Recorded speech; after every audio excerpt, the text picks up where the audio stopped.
ದಾವಣಗೆರೆ ದಕ್ಷಿಣ ಕ್ಷೇತ್ರದ ಉಪಚುನಾವಣೆಯಲ್ಲಿ ಮತದಾನ ಚುರುಕುಗೊಂಡಿದೆ.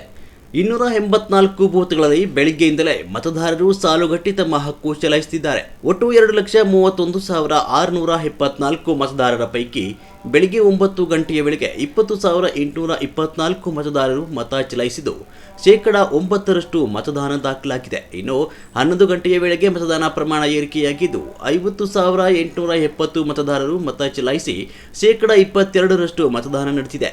ವೃದ್ಧರು, ಹಿರಿಯರು ಹಾಗೂ ಹೊಸ ಮತದಾರರು ಉತ್ಸಾಹದಿಂದ ಮತದಾನದಲ್ಲಿ ಭಾಗಿಯಾಗಿರುವುದು ಗಮನಾರ್ಹವಾಗಿದೆ. ಇದರ ನಡುವೆ 85 ವರ್ಷದ ವೃದ್ಧರೊಬ್ಬರು ಊರುಗೋಲು ಸಹಾಯದಿಂದ ಬಂದು ಯಾರ ಸಹಾಯವೂ ಇಲ್ಲದೆ ಮತದಾನ ಮಾಡಿರುವ ಘಟನೆ ಗಮನ ಸೆಳೆದಿದೆ. ಅವರು ಬೂತ್ ಸಂಖ್ಯೆ 242ರಲ್ಲಿ ತಮ್ಮ ಹಕ್ಕು ಚಲಾಯಿಸಿದರು. ಇನ್ನು ಬಿಜೆಪಿ ಅಭ್ಯರ್ಥಿ ಶ್ರೀನಿವಾಸ್ ದಾಸ ಕರಿಯಪ್ಪ ಅವರು ಪ್ರತಿ ಬೂತ್ಗಳಿಗೆ ಭೇಟಿ ನೀಡಿ ಚುನಾವಣಾ ಪ್ರತಿಕ್ರಿಯೆ ಮಾಹಿತಿ ಪಡೆಯುತ್ತಾ ಜನರಲ್ಲಿ ಮತದಾನ ಮಾಡುವಂತೆ ಮನವಿ ಮಾಡಿದ್ದಾರೆ. ಸೂಕ್ಷ್ಮ ಮತಗಟ್ಟೆಗಳಲ್ಲಿ ಹೆಚ್ಚಿನ ಪೊಲೀಸ್ ಬಂದೋಬಸ್ತ್ ವ್ಯವಸ್ಥೆ ಕೂಡ ಮಾಡಲಾಗಿದ್ದು ಗಾಂಧಿನಗರ ಸೇರಿದಂತೆ ಪ್ರಮುಖ ಬೂತ್ಗಳಲ್ಲಿ ಬಿಗಿ ಭದ್ರತೆ ಒದಗಿಸಲಾಗಿದೆ. ಯಾವುದೇ ಅಹಿತಕರ ಘಟನೆ ನಡೆಯದಂತೆ ಪೊಲೀಸರು ಕಟ್ಟೆಚ್ಚರ ವಹಿಸಿದ್ದಾರೆ. ಒಟ್ಟಾರೆ ದಾವಣಗೆರೆ ಕ್ಷೇತ್ರದಲ್ಲಿ ಶಾಂತಿಯುತ ಹಾಗೂ ಚುರುಕಿನ ಮತದಾನ ನಡೆದಿದೆ.